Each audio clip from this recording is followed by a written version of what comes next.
Hello. Yes, yes. Fresh Friday is back. We are back, people. Nothing will stop us. And this week, we are here again to come together to refresh our knowledge in the world of brand marketing and all things digital.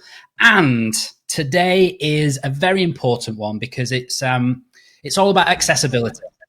And that means a great deal to myself, Liam, and I suppose everybody else on the stream. And our guest today is particularly focused on that. Like he is an ambassador for all things accessibility related. So, Liam, how are you feeling? I'm very good. I feel groovy as now. Everything's smooth. And because the focus is around accessibility, we need to make sure that everything's working correctly and accessible. Yeah, yeah. So hence a few things here, but we got it all good now, so that's fine. But yeah, I'm excited for today. Our guest is a very, very special guest, and as you said a moment ago, a massive advocate of all things accessibility, and that's where we come to learn about him as well. I remember sitting in like a keynote type of thing about accessibility, and I was like, wow, this guy knows a lot of stuff. So Yeah, exactly. we're quite excited to get him on. So we'll introduce him shortly. Yeah, and it's good timing as well, I think, because we've seen some movements in. I know it's not a direct accessibility thing, but Twitter has now announced, and I've got access with voice tweets. That's been trending quite heavily. I'm Over the last, jealous. I did my first voice tweet last night. I had to press the button and see. Um, yeah, interesting. And I think that's just going to open it up for content creators, isn't it? Like people who don't like to type or struggle to type. That's a good move by Twitter. So I think the timing's good. The But maybe timing's we should get our guest's opinion on it as well. which definitely should. We definitely should. It's probably a good shout. We hope everybody is good in the world who is watching right now. We hope you're all keeping safe and keeping well. And I suppose we're kind of at the end of this lockdown journey. We're all hoping. That's what I'm hoping anyway. I'm so excited. Pound shops reopening. Yes. Um, Greg's is reopening. I actually got a call off my barber. Big up Bert and Bert in Manchester, by the way, smashing barbers. And they rang me to book me in. So I've got a hair appointment booked in. Your hair's looking quite trim, Liam. Have you got a barber in your house? Yeah, Martina had a good. She's done a pretty good job, I think. Look, nice Very good blend job. here on the side. Very good job. Very good job indeed. So well done. Yeah, so guys, if you've never joined us before, welcome to the stream. My name's Gareth, and this guy next to me is Liam. And if you want to get involved, we highly encourage that. So smash the like button, share it out. That's what we always ask on this stream. And get in the comments, because whether you're watching us live right now or on replay, we will get involved, whether it's the Steven, our guest today, who's going to be joining very shortly, or Woody, as we call him, or us guys, we're going to get involved. So if you've got any questions, you've got any thoughts, air them, because it is Fresh Friday, which means that's what we encourage, isn't it, mate? Absolutely. Absolutely. So on to, I suppose, one of my favourite parts of Friday, drink review. We need like a thing that comes up going, drink review, or something like that. We're going to work on that. Liam, what is your Fresh Friday beverage? Today, I've gone for something that contains no sugar, naturally. I've gone for kombucha. It's remedy kombucha. We are. We spoke about it last week, and this is a raspberry lemonade flavor, and it's for anyone who's had kombucha before, it's like a fermented tea, but it's fizzy and it's got living things inside it. It's crazy. Good for you. It's very good for you. Very good for you. How does it taste? That's what we all want to know. I wish it was more sugary, as I'm a big fan of sugary drinks.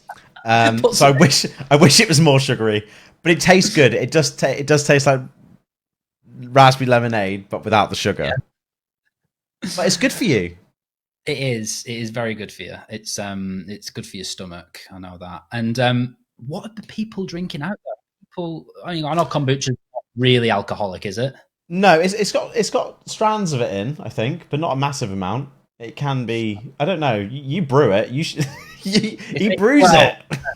homebrew has a different edge to it, I think. But I think the professional stuff, I think it's like 0.0%. It's like a Yeah. shandy or something. It's really weak. Yeah.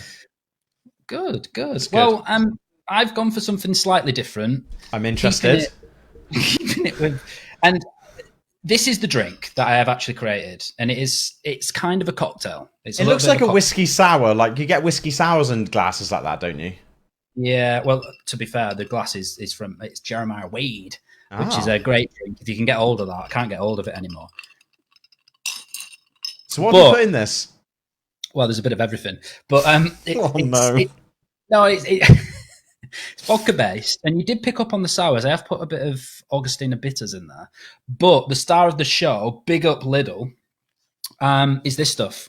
It is sparkling orange, blood orange, and cranberry press, which makes it. So there's a little bit of lemon in there, vodka base, a little bit of sours, a little bit of bitters, ice, and then that makes it beautiful. So it's very refreshing. It sounds impressive. I need one in my life.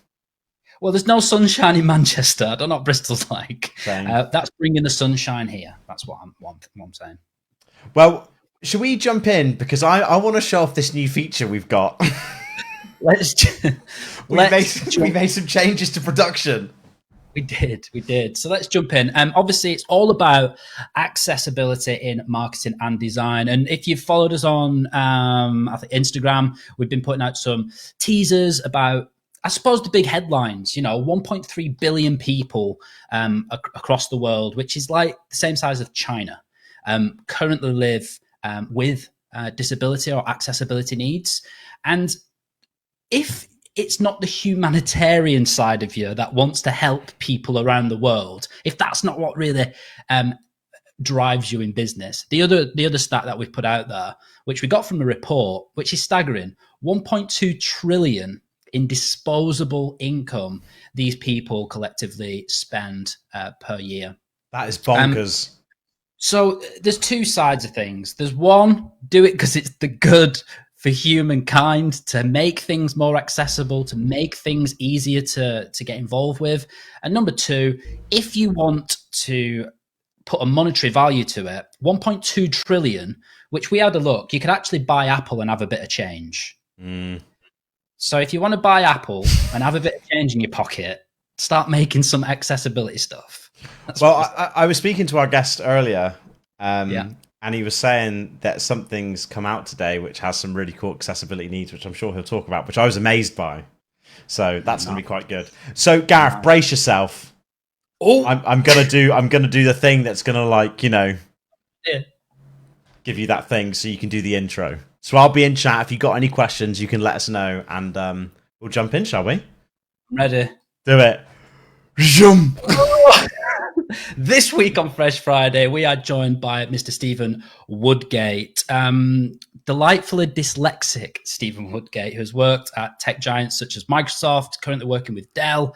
And outside of that, he is a true ambassador for the accessibility need and requirements in the tech world and beyond. And today, we have got him on the stream. So, Mr. Steven Woodgate, welcome to the stream. Oh, mate, that was so good afternoon. Oh, look at that. It's almost you know what you're doing. It is that we do try and paint the illusion, specifically to our guests and our viewers, that we understand what we're doing. But, everyone has to do that, don't they, at some stage? Oh, yeah. It's not all smoke and mirrors like all the time. So it's very impressive. And to join you on a fresh drink, I've gone for an Aldi apple and pear squash. So, I'm not sure if Aldi's the southern version of Lidl or not, but Aldi and Lidl, certainly good. I have nothing but love for them two places. I was a big Aldi shopper until recently because they parked a Lidl at the back of my house, so it makes it zero friction. I just literally slide out of my house and there I am. So yeah, any time of the day as well. Just go out. Anytime. So just let me in. How's the drink anyway? I noticed the cup specifically is quite fancy. Yeah. What's that? So this is a reusable steel cup, which I got in Glastonbury in, I think, about 2014. It has been washed since then. So Sure. which has been good. But it's kind of something you use every day, and you're meant to drink about 8 pints of water a day. So I kind of use that as a good measure, really. And And you is can it all still smell the isn't it? grass in it. Yeah, but you can sort of like have a small twinge of the warm cider that you normally drink at Glastonbury. So it's all right. That'll never leave you. Well, welcome to the stream, Woody. Obviously, we have we've met before. We've worked with each other before, and I think we understand exactly what you do, and I suppose what your position is here, talking about accessibility specifically. But for the guys who are watching, could you describe yourself to the people, the lovely viewers, about who you are, what you do, and why you're here to talk about accessibility? Yeah, I absolutely love to. And one of the reasons why I'm here, and thank you guys for having me, is to talk about accessible marketing. So, kind of my day job is actually marketing some really, really cool laptops. So, previously when we worked at Microsoft and currently now at Dell. So, it's been a really good, interesting aspect of learning the EMEA markets as well. So, try to learn different phrases in multiple languages, which I still can speak English and English. But I've been learning like really small phrases and stuff to like really help with partners and customers. Yeah. However, on the side of that, I have a really deep passion and understanding for accessibility. What I mean by accessibility is actually making communication available to everyone. So whether you're someone who is blind or someone who is deaf or someone who has an invisible disability like dyslexia, dyspraxia, all that kind of stuff, everything should be accessible to everyone. And one of my biggest passions and one of my roles when I was part of the Digital Action Group by VISPA, why I was part of the DMA judging panel, and why I'm currently pursuing like things like ERG, which Dell has a really good one called Your Ability, is to talk about accessibility from not just from design, but from a marketing standpoint as well. And something which I've been really involved in more recently is about accessibility in gaming as well. And Liam alluded to earlier, a big title has been released today, which has been touted as the most accessible game ever. So we can go into that. The reason why the reason why I have some credibility is that dyslexic. So if you think about dyslexia, a lot of people know what dyslexia is or what it's about. Often people sort of just streamline it as can't spell, can't read, bit of an idiot. But that's not true. I wouldn't be talking to you and talking coherently if I can't read or can't write. So it's a really good thing. Yeah, and obviously dyslexia is something that many people have and quite often don't really know as well. Like I'm anybody who's seeing my design work will definitely agree with me. Like I can't spell. It is a known fact. Like no matter how hard I try, I really struggle with it. And the thing that I always go back to is I tend to spell things the way I say them. Now, I don't think that is anything to do with dyslexia, to be honest. I think that's something different. My brother has high levels of dyslexia. He's always struggled with reading, writing, that kind of thing, and he puts things back to front. So I understand like the difficulties firsthand, and what you said earlier about technology leading the way to help bridge that gap between what people perceive as a disability to kind of making it not a disability. I know you've done some stuff around dyslexia being like a marketing superpower. Like, yeah, absolutely. Could you explain that to people who are watching? Like, what's that? I mean, yeah. So dyslexia. People talk about like we mentioned earlier, dyslexic people who have dyslexia, often struggle writing, often struggle reading, and that's because they see things differently. It's not the case that they're silly. It's just their interpretation, which is slightly different. Whether that's cross wires, you want to call it, but it's just seeing the world slightly differently. So where I spell from remembering, or what I do is try to copy someone else's lip movements. that's how I learn how to say words, how to pronounce words. But in terms of like a superpower for dyslexia, one of the common traits is creativity and creative problem solving. So I'll give you a few examples from what I've experienced. And I wasn't diagnosed till I was 22. And I was told to go for a dyslexia test by a very good mentor of mine, in which she recognized it within 3 minutes of meeting me.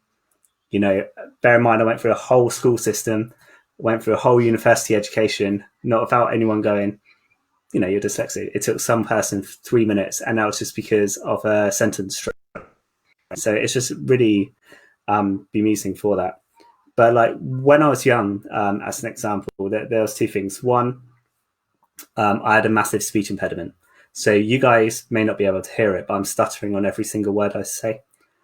And that's because the connection between my brain and my mouth is not quite as fluid as other people's.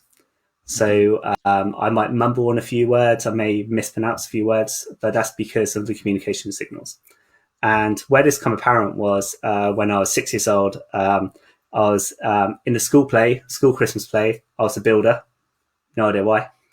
I suppose they needed someone to build the stables. I don't know. But there was this cool kid. Say it's not the first thing. It's not how I'd typecast you anyway. No, not at all. I had a tool belt and everything. It was great. Nice. But when I went on there, I saw the guy who, a fellow 5-year-old peer, I suppose, the cool kid, who was meant to walk up at the beginning of the stage and go, say Merry Christmas and have a Happy New Year, like thank you for coming, all that kind of stuff. You know, I saw him struggling, and you know he didn't want to do it, so I just got up and did it. And what's really interesting about that is I got up, you know, not when I was meant to, because I saw someone else struggling. I had to dodge probably about 5 teachers because they knew I couldn't speak properly on stage. And I got to the end of the stage and I was able to echo my voice or pronounce my voice really loud and wished everyone a Merry Christmas and a Happy New Year, and came off stage. And I couldn't understand what I did for the reason I was 5, but then I saw my parents in floods of tears afterwards, just because that's the clearest they ever heard me. And I'm not sure if they're just telling me that because they're my parents and they have to. But it was just one of those like surreal moments where I saw a problem and I went to solve it. Another way, moving on, like one of the reasons why the dyslexia thing was such apparent when I was 21, I wanted to be a journalist. So I went to Adjunct University to become a journalist, basically, and did sports journalism, which was great. And I had the most amazing job. Like I was watching cricket, watching non-league football, and I was able to write a match report, which was amazing. You know, if I had a laptop, spell checker, grammar check, you know, I can rearrange words, spend time. But there was this one situation where working in Southampton, you had to ring your copy in. And what I mean by that was that you actually had to be on phone and you had to read to a scribe the word for word of your match report. And I couldn't do it. I was missing out words, couldn't pronounce the words, sentence structure was all over the place. And I actually missed my time to push my match report in. So therefore I missed this whole piece. So actually my dream job, which I thought at the time was completely out of my hands, and I would never be good enough to actually become that, basically. So I decided to actually jump on social media because Twitter kind of happened around that time. And I decided to incorporate my skills. So I saw an opportunity where I was failing, but I had an opportunity to get better at something. And that led me to doing public relations and incorporate my skills going through. And when I was diagnosed, it was simply because that my master's was 70% or 50, 70%, I can't quite remember, of an exam. And I'm terrible at exams because I have to write exams. And as soon as she saw me, she read a few of my essays and stuff. And she went, "You should get tested." And I did. Went for this horrendous, belittling dyslexia screening where I had possibly the most patronizing old man I've ever experienced. Did a screening on me, and I got a reward. I got this certificate which says I read like an 8-year-old, I spell like a 7-year-old. I talk like a 9-year-old, all that kind of stuff. And now it sits perfectly right next door to my distinction of my master's up on my bedroom wall at my parents'. So I'm proud of both of them for a very unique reason, which kind of shows that I was written off like quite early in terms of can't speak, can't do, are you good at building, into actually something that I work in the communications field, in a field where I shouldn't be good at, and I'm doing all right. I could do a lot better. I have a fantastic support network. I have some amazing mentors, but, I'm doing all right. So I don't want people to go through that struggle. And in 2020, with all the technology which is on hand, all the artificial intelligence which is infusing everything around us, there's never been a better time for someone with an invisible disability to actually get into the communication industry. Because what you need is actually creative problem-solving skills, not actually... So it's the unique, like 180, which just happened right now.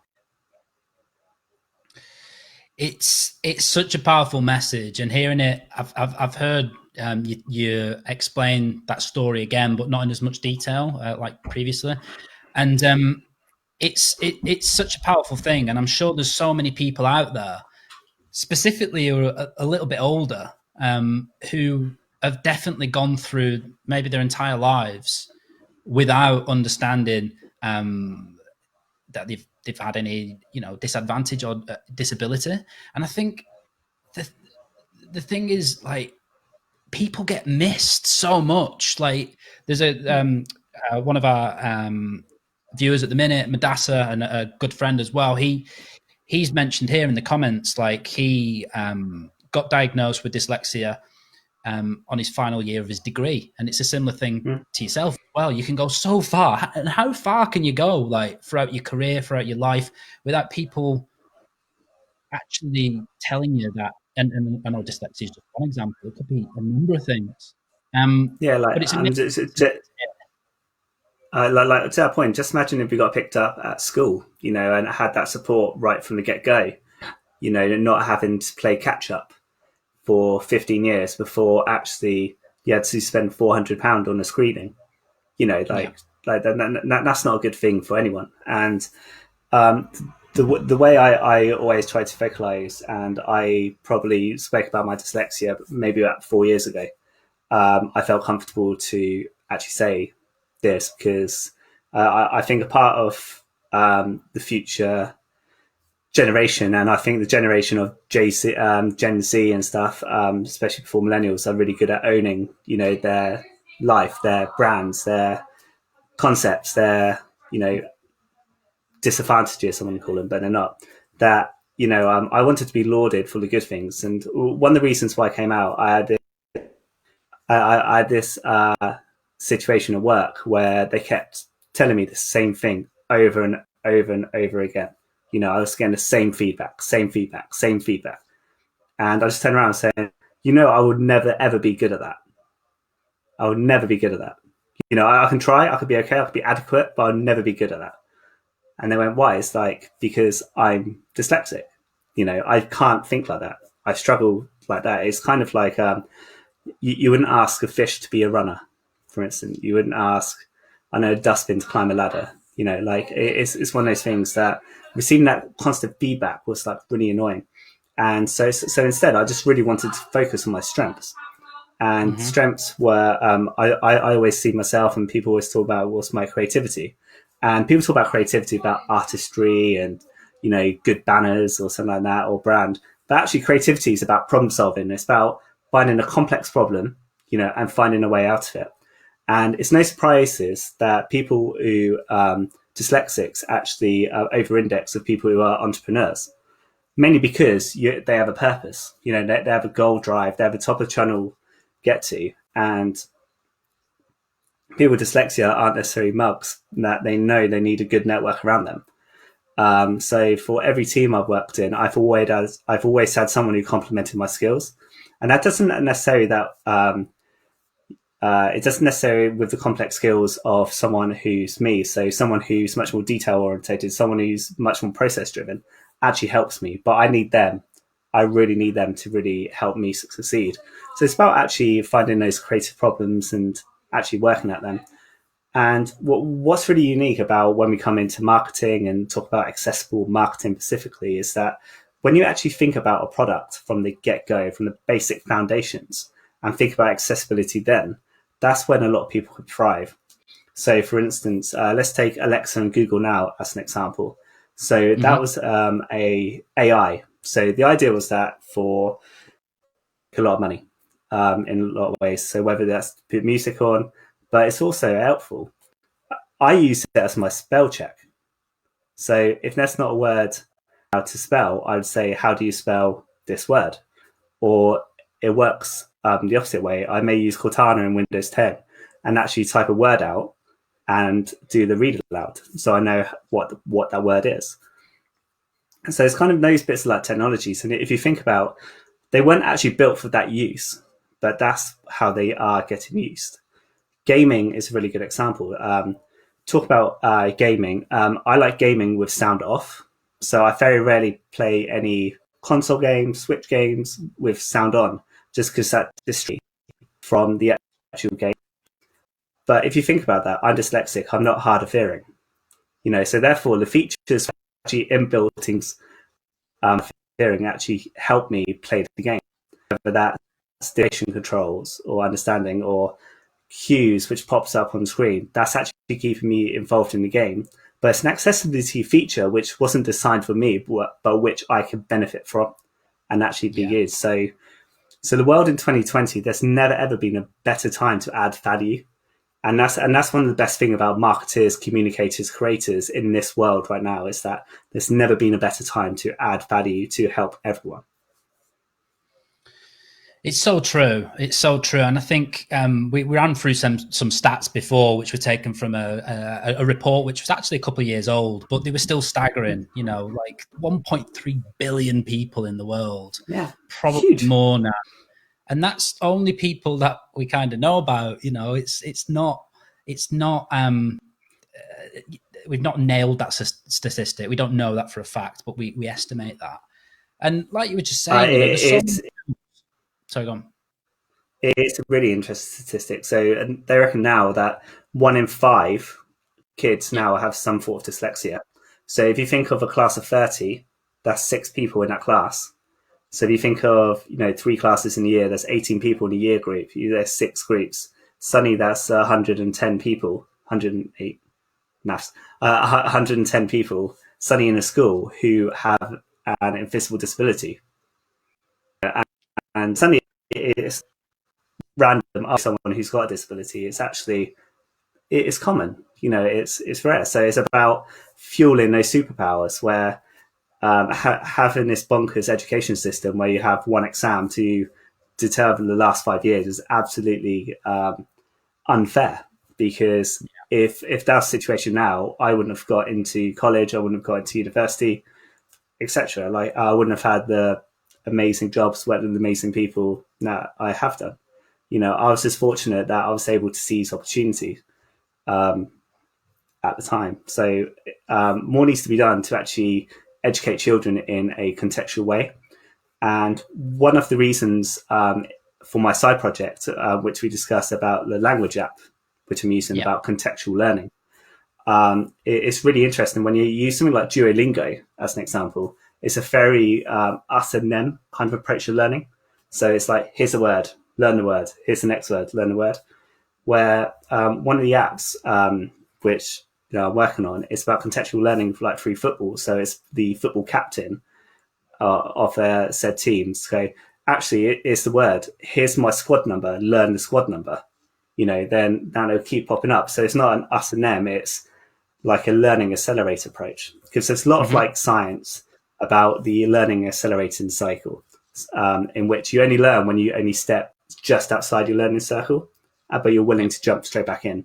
And that's all walks of life. That takes, from a marketing standpoint, when you do A/B testing, for instance, you're doing A/B testing to find that super small margin incremental of what's good. You build content and you try content with different people, different personalities, different tone of voices, just to make that little nuance. And that's what's super interesting. And if you think about accessibility from the get-go, things like this stream, for instance, hopefully in the next year or two, there will be automatic subtitles, for instance, where someone who's hard of hearing or on a train or bad Wi-Fi connection will be able to actually follow the stream. And you see more and more of that stuff happening. You see a lot of sign language, brilliant sign language interpreters now, and for like Channel 4 News, all that kind of stuff's amazing. Like, imagine teaching a young kid how to do sign language, even before they could speak. A 18-month-old can know their pleases and thank yous before actually being able to say them. So it's interesting that you mentioned the automatic subtitles. We're doing it on this stream. So we did pull out the stock. Oh, sorry. We knew you were coming, Woody. We knew you were coming. Oh, good. So if there's people out there who are struggling to understand, I'm delightfully northern and you're delightfully dyslexic. So I imagine there is a few words being missed between the lines. So if people are struggling, try it out. Jump in. I think on Facebook, you just like hit a button and, click subtitles. Amazing. And it should work. Apologies. So we are trialing it. It's the first stream we've done because it is quite new technology, but we're trying our best. Yeah. Well, which is the best thing. Like, these things will only get and familiarity. Like, just imagine if you've got young children, like, have subtitles on, because kids get associated by the words by hearing them. So therefore you're learning in a very unique way as well. Like all these kind of things where, that's actually for people who are hard of hearing, but it can help kids who have regular abilities to read, understand, and spell. So talking about tips and tools, we've not really come on to that bit yet. If anybody's watching, in marketing or not, what kind of tools, I know we've mentioned a couple, but if you could just spell it out, what kind of tools are available to help improve accessibility? Yeah, so there's a few things to do, and Hector Minter, Microsoft, led this amazing campaign with MPs last year during the election. So they talked about no captions, no vote. So on your iPhone, for instance, if you're like an influencer, let's just say, or an Instagrammer, YouTuber, there's actual apps on the phone which picks up automatic captions. So when you speak, for instance, or when you're talking into camera, it would automatically pick up your voice. So therefore, your followers who are hard of hearing, or on a train, or in a car, or trying to follow along and work without sound, can actually follow on with your content. So you think you're actually creating for someone who's hard of hearing, it actually benefits more and more people. So there's some really cool tools like that. If you're from like a workplace kind of situation, the Microsoft AI technology is doing incredible. You find the same in some elements in Google as well, and in Zoom, which is super interesting. So if you're doing live marketing events, for instance, having subtitles on the side is paramount. That's just a given now. And what's amazing, what some leading brands are doing now is that if they're doing subtitles, they actually post the transcripts of live events. So therefore, you can read quicker than you can listen. So therefore, if you miss amazing talk, for instance, you can actually read it super quick, or you can actually use that, download the sound, and actually have it as a podcast. So there's lots of new things how a video recording, like for this one, can actually be turned into an MP3, can actually be turned into an article. So you can consume the content how and as you want. And what's super interesting, there was government law last year about public sector websites had to be accessible for everyone. So therefore, read aloud, speak to text, all that kind of stuff needs to be embedded in all content which is going forward. So whether that's a PDF, which you're launching, so your B2B marketers out there, so if you're releasing ebooks, like you need to think about people who are hard of seeing, for instance. So how are you going to make that content accessible to them? And the things you mention in there, they're not rocket science, as long as you kind of thoughtfully do them. Things like alt text have been around for years and people don't know what that is. That's just, if you go up to create a website, or you've even got it on things like Instagram now, it'll ask you to add alt text before you post it. it helps in two ways. Like that'll help with your SEO and it'll help with people finding the content, because the thing is about social networks now is they actually help people with accessibility needs find that content more easily, so they'll promote your content. But the second thing is you're doing the right thing, because if someone can't actually access your content, that gives people the ability to do things like you just said, like read it rather than see it, or it'll also help them understand it without actually having to read every single line. It'll read that out for them, or they can hear it some other way. So I think what you're saying there is complex, is it? No. And if you think about these things from the get-go, it makes it a lot easier. It's really hard or more difficult to actually make content accessible after you've done it. You know, for instance, so if you actually build your pillars right from the beginning, everything is a step change. And not only that, it's really good from an organization perspective. It's really good for future-proofing your content as well. And with that as well, having a few experts and consultants on site to talk about font, color, spacing, you know, like we talk about invisible disabilities, but there's a few things which people need to think about what disability is or what is. So, for instance, I wear glasses. If I forget my glasses, I'm temporarily disabled. You know, so therefore I can't read as much as I can without my glasses with wearing them. If you're, I know, playing football, for instance, and you're used to typing with two hands, if you break your arm, you're temporarily disabled, so you only can use one. Or if you're holding your child, you know, for instance, you're still temporarily disabled. So making actually things, functions, products which can actually fit for purpose is incredible. And you see the benefit from it in a long way to go. And more importantly, building this kind of stuff, you actually win more fans as well. So I was one of the early people to talk about the Xbox accessibility controller. Like I've never played Cuphead so brilliantly in my life with a foot pedal, you know, which is incredible because I'm not that quick using my fingers, but I'm a lot quicker tapping my foot, for instance. So having those things is just genius. And Cuphead, it's one of the. It's fun. If anybody's never played Cuphead and you don't know what we're talking about, try it because it's very and love it. And I think many controllers have been smashed as a result of playing Cuphead or trying to play Cuphead. It's games, but it's beautiful and it is brilliant. But the thing you mentioned there about the accessibility controller, that's a perfect example of design and thoughtfulness being put into a product to make things that should be accessible.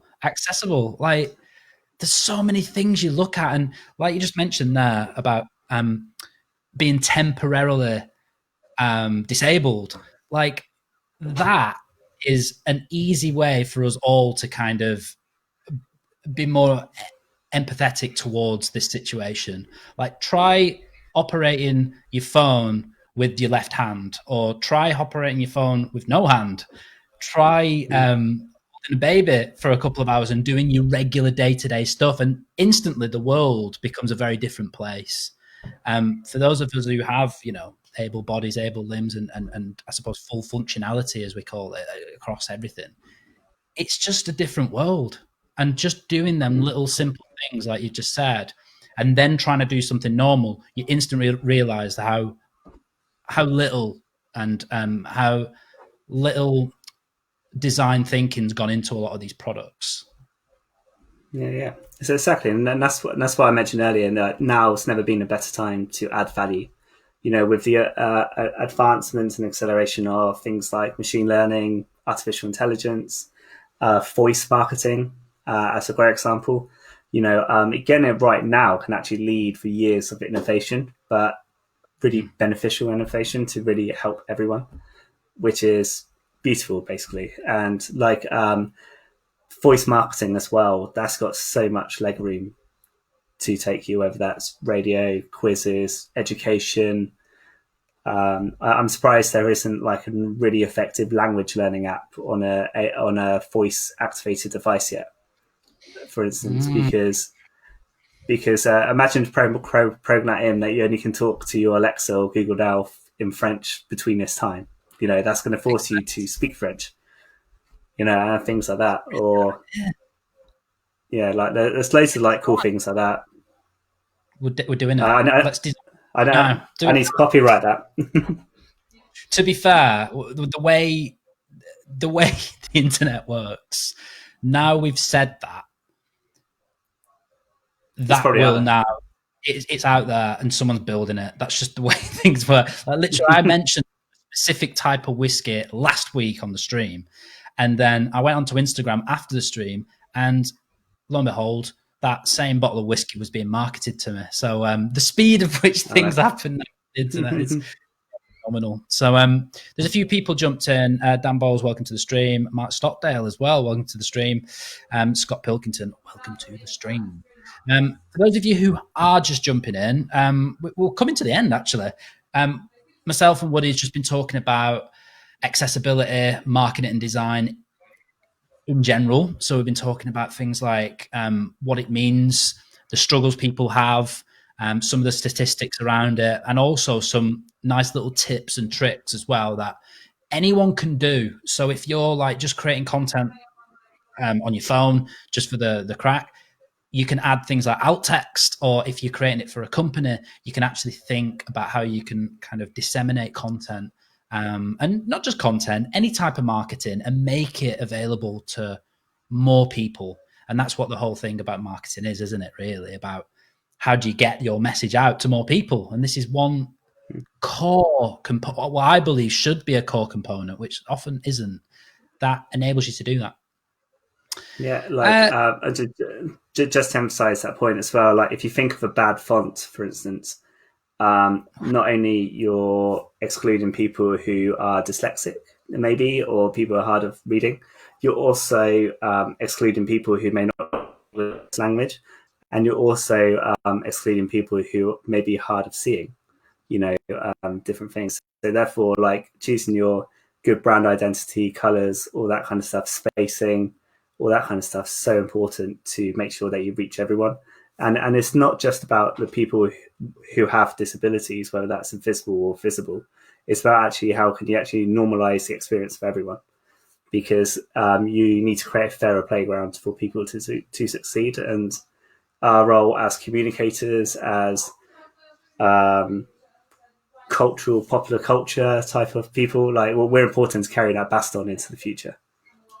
So it's vital that everyone really understands this. It's so true, and there's a few, I suppose, parallels with a couple of our other guests that we've had on over the last couple of weeks around the power that marketeers and designers have. Like marketeers and designers have the power to change the way organizations and how they communicate. And when you think about that and pause, like that's such an important role. Like the way we communicate to people, it's going to have a huge impact across the world. So, this message is really, really one that needs to go out, and it's one that I'm so glad that you jumped on as well to help amplify. Yeah, and it's part of my side project, passion, whatever you want to call it, and I don't see myself slowing down for it. So keep it running. Keep it running. Do not. There's a couple more people. Ian Straddings, welcome to the stream. Pilk is in stream. I've shouted out before.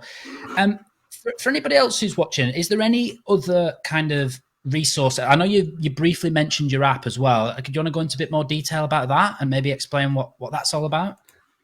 Yeah, so one of my side projects, and working in an EMEA role now where I speak maybe with someone who's French or someone who's Spanish, Portuguese, German every single day.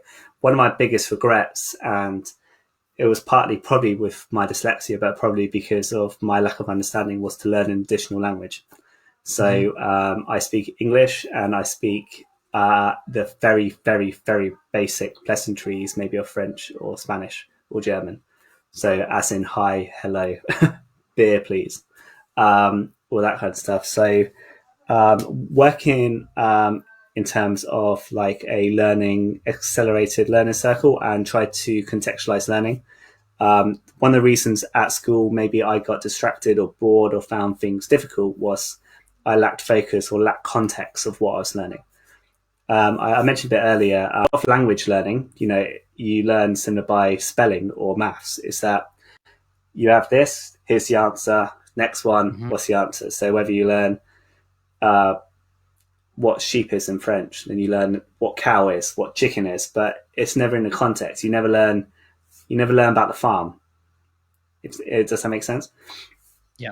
So one of this is that we're working, side projects working with Arsenal FC and Manchester City FC on contextual learning, where kids can learn the basics of Spanish and French to begin with in the context of football.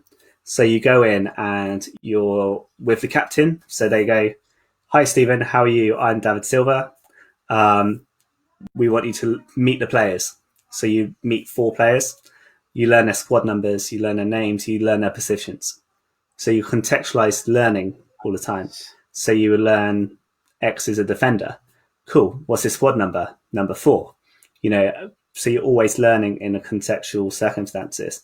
And there's small tests which are hidden in games to know if you've learned your numbers 1 to 100, for example, because people count 1, 2, 3, 4, 5, 6, 7, 8, 9, 10. But some people just remember the order as opposed to counting. So if you're showing them 7, you may not know what 7 is out of order, but you'll learn 7 quicker by actually learning that 7 is your. So it's about contextualized learning. So it's a different way of learning languages, but hopefully that we'll see football fans jump on this app. What we're finding really difficult for the UK actually is the tribalism of football teams. So a Manchester United fan won't download an Arsenal or Man City app, even though if it's about learning sports. Exactly. So it's just one of those things. So actually, it's just quite amusing. But nevertheless, it's one of those things which we're constantly developing. And again, it goes back to my passion or why I've got so much love for this project is because I think I'm too old to learn a language fluently now, or I wouldn't be able to, or it would take many, many years, which is fine. I don't mind putting in, but when you're younger, you're much more prone to learn languages. And there was a study which was from the Times Education Supplement that if you take an 8-year-old or 9-year-old out of Germany, let's just say, you can put him or her in an English school and they will be able to cope in the same year group without learning language.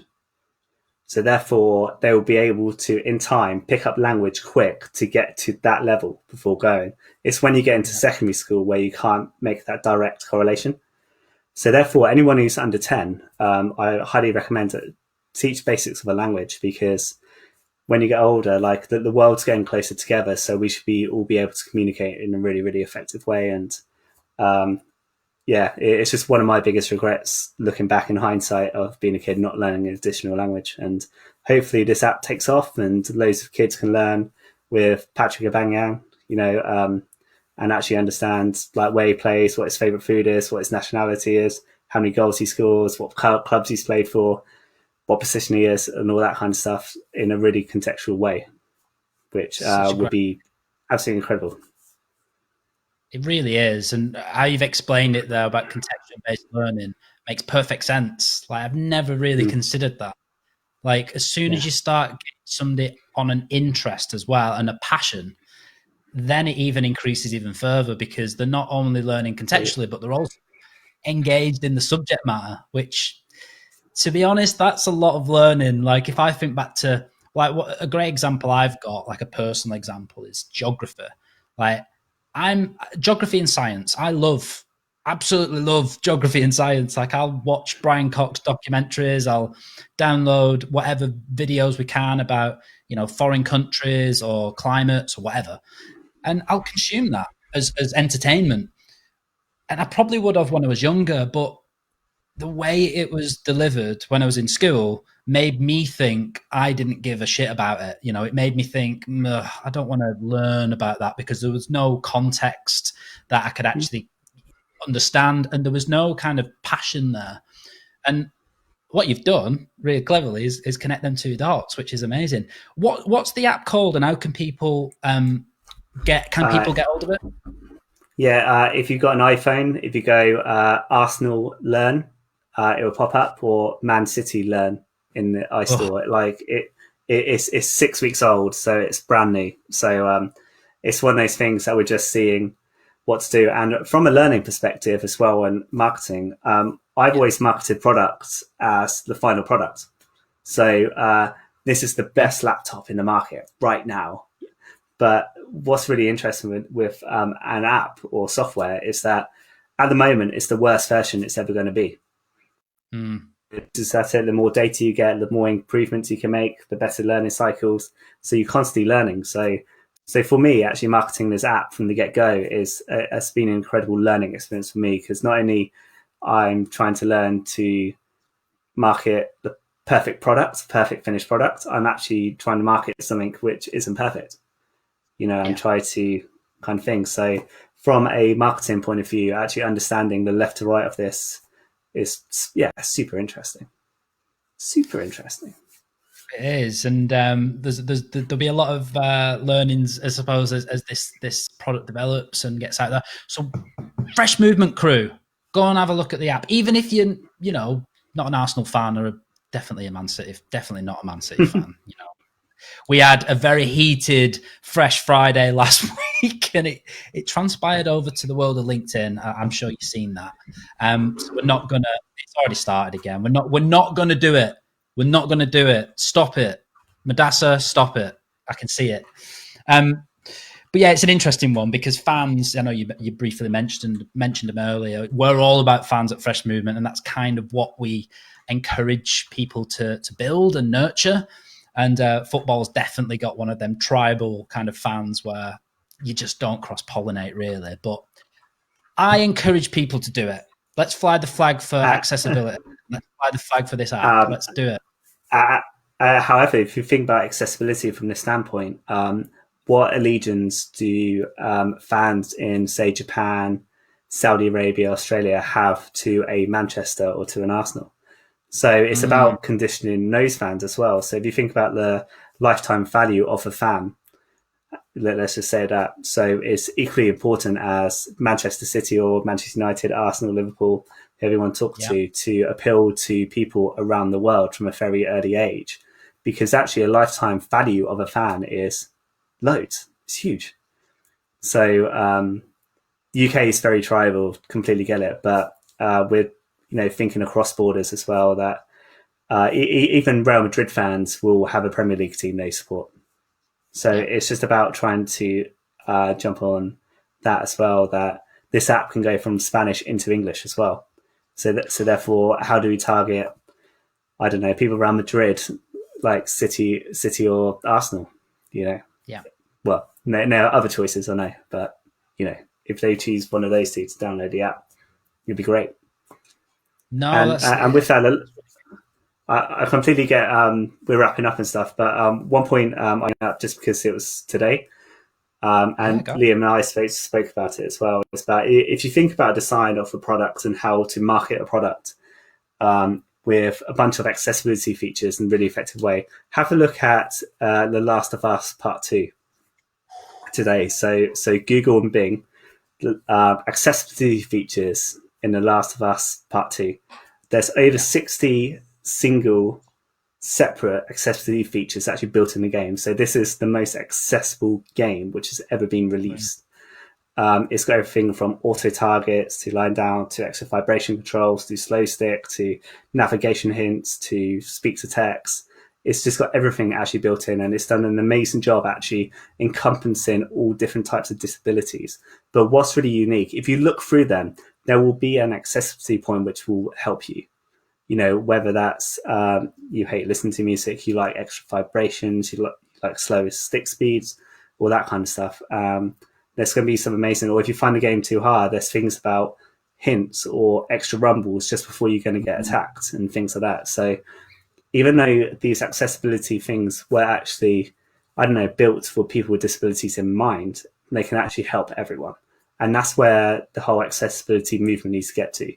Hopefully in like 3-4 years, it won't be accessible marketing, it'll just be marketing. Or it won't be accessibility features, it'll just be features. And you can customize it as and how you want. So I just wanted to bring that up because I think that's very topical and fresh for a Friday. So, love it, love it.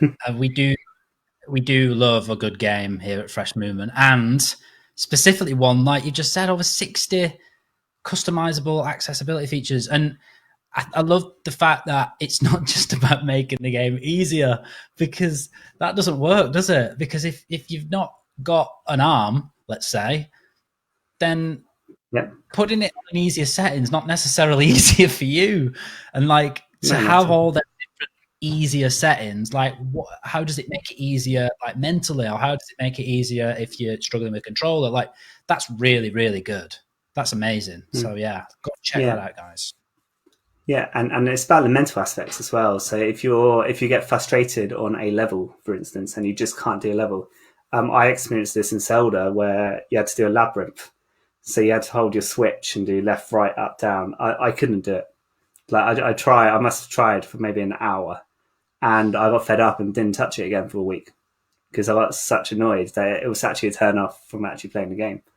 So that's why accessibility features is that, I was able to hold the switch, and I was fortunate enough to push down, left, right, left, and turn it, but I still couldn't do it because left meant right and right meant left, and that just completely screwed me up. So it's just those kind of things which you need to think about. Yeah, it's true. And whether that's temporary or permanent, like that's the other slide as well that people need to consider. Yeah, absolutely. Oh, that was good. That was good.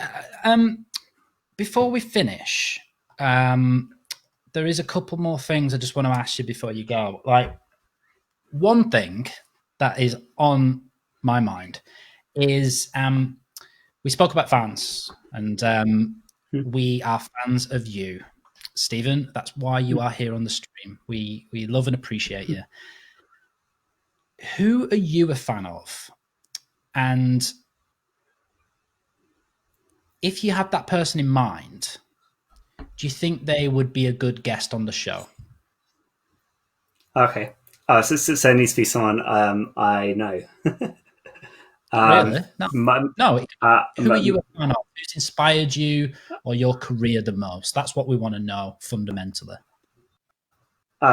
Someone that inspired me in the last few weeks has been John Bonegra and Marcus Rashford, or Daniel Rashford, as Matt Hancock called him. Just because those two have the fundamental purpose, belief, and they're actually standing up as amazing role model citizens and speaking, and more importantly, using their digital platform for good. So it's really unique that we're almost seeing the new wave of maybe, like, I know social influence has happened before, but we're actually seeing some amazing custodians of the country, of the world, actually use a digital platform for amazing good and actually to inspire and help people in a very not unique way, but in a way what social media was intended to be used for. And especially like Marcus Rashford in the last week or so, and put tribalism aside and how people hate Man U and stuff like that. Just him, how he used a complete mixture of traditional and digital media to actually go live. So if you think it was exclusive on BBC Breakfast, and they used, which went live with newspapers and stuff like that, and it just accelerated, and it was a massive, brilliant news cycle, which actually created a good wave of good for all. Yeah. So I'm a big fan of him this week, and I was going to say the PR team behind him, but I don't think it was that. I think it was genuinely was him. So actually how that drove. So if you get Marcus Rashford on the show, that'd be amazing. It'd be it's a big one. We've crazier things have happened. Let's say that. Let's get Liam's already on it. Let's get Marcus Rashford. He's already started. Yeah. Guys, if anybody's watching right now, live or on replay, we want you to text Marcus Rashford. We want you to get on Twitter. I think it's at Marcus Rashford. I could be wrong. I should know that because I do follow him. Let me check. And you're a Manchester United fan. So. I am a Manchester United fan. Let's get him up. Yeah, and hopefully he scores a hatful tonight as well, and just to finish off what's going to be an incredible week for him. It really is. I think Liam can get it up. Liam, put it in the comments for us. So we're going to tweet, and Woody, I want you to tweet him as well, because this has come from you. And we're going to go at, and I'll put this in the comments so you can copy it later, at Marcus Rashford. It's time to get fresh. Come and join at Fresh Movement on Fresh Fridays. You can thank at Steven Woodgate. And we'll put that in the comments. Let's get it out. Let's get it out.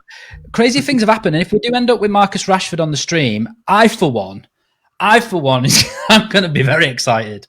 That's just me personally. But I think what you've just said there about how someone can use their influence for good is a message that I think we can all get behind, because there's a whole lot of influencers not using it for the greater good. And I think to see someone like Marcus Rashford, like you said, throw down all the tribalism crap, and I'm a Man United player, that has been pushed to the side. And even to the point where Liverpool, like the biggest rivals, did a great standing ovation kind of ceremony thing in honor of him. So powerful stuff. Absolutely. And I just really hope he knows. And people forget he's 22 years old. He's 22, and he's doing all that amazing work already. So there's more important things in football, and he just showed that he is a footballer, but he's also a fantastic person. That's it. Be more Rashford. I think that's the message here. More Rashford, guys.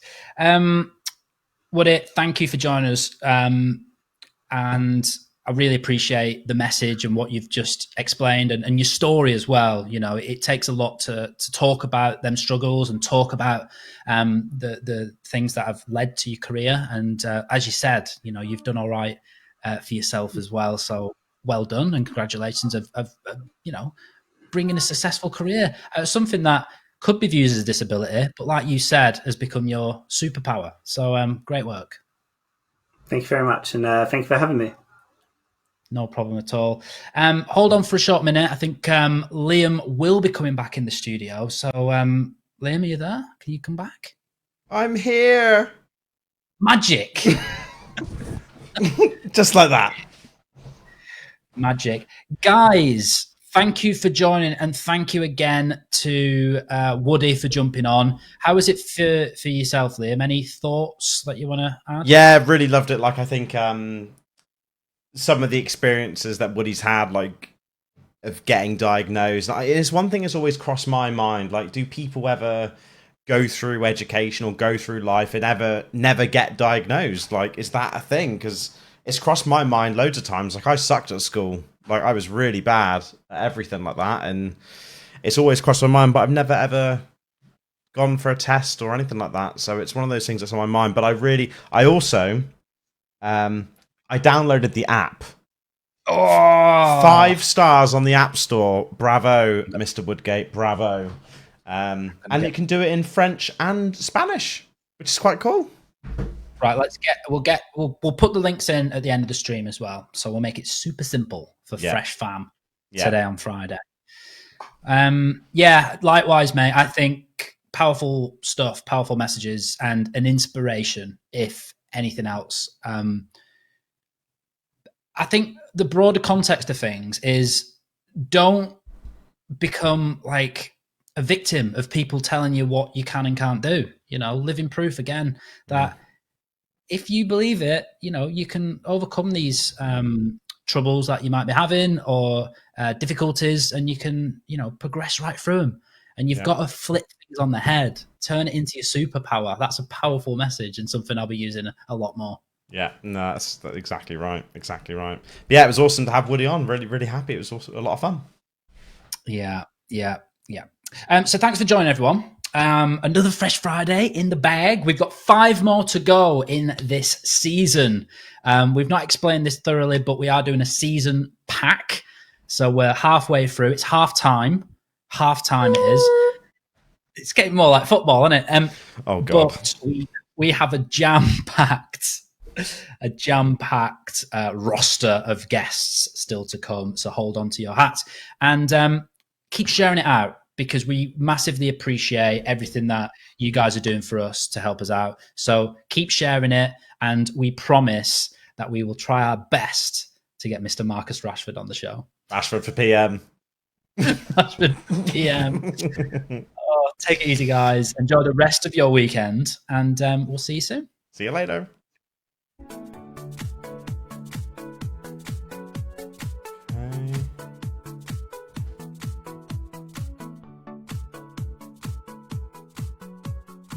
Okay.